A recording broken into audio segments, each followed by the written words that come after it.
Happy Tuesday, March 12th. Welcome to the Homestead Mortgage Market Update. We're going to be talking about inflation today. In fact, we got the Consumer Price Index news in today, and it's kind of keeping the market in a very stagnant position. We're going to talk a little bit about that. Let's go ahead and jump into some of the numbers from the CPI report.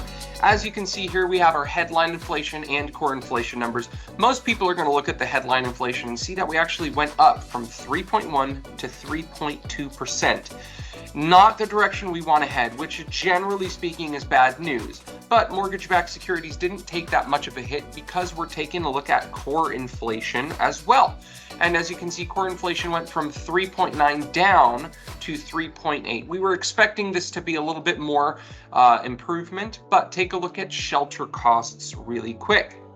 Went from 6 down to 5.7, and this is generally speaking better news for the housing market than just the headline numbers. If we had to make a decision on headline numbers, it would not be as good. A couple of notable things: apparel, shockingly, has gone up much higher than people expected when it came to the CPI reports, and especially when it comes to education, airline fares, motor vehicle insurance.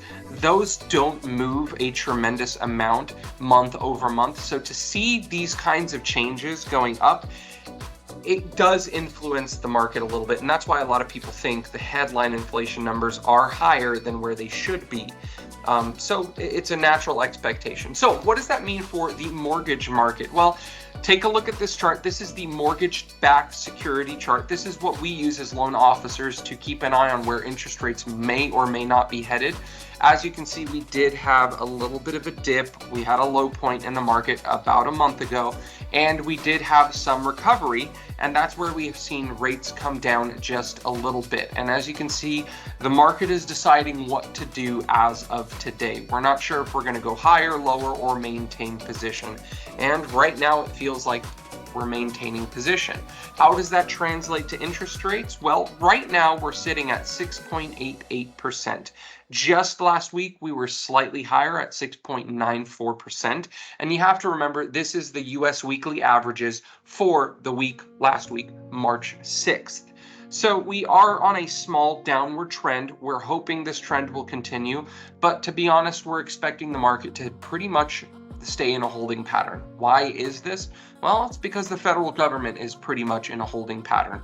They're saying if we have clear direction down to the 2% inflation mark, then we are going to lower interest rates. And until then, we're going to hold and we're going to maintain, and we're not going to raise rates and we're not going to lower rates. And that's pretty much why we are seeing rates exactly where they're at. Not a lot of lenders are hedging their bets in the positive direction. They're just holding and maintaining.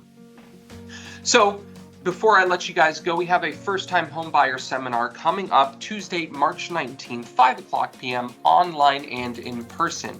We're gearing up. Springtime is officially around the corner. I just went to Costco and I saw all of the nasal sprays and all the allergy medication on sale. So that tells me not only do I have to suffer now for 3 months, but we are about to enter into the spring home buying season. So it is imperative that if you have any buyers in the market, they attend this seminar. In addition to that, we also have the the credit education seminar that will be on the first Tuesday of the month. So we hope to see you there. And if you have any buyers that need any assistance with first-time home buyer, home buying in general, or credit education, go ahead, send them to us. We will take care of them.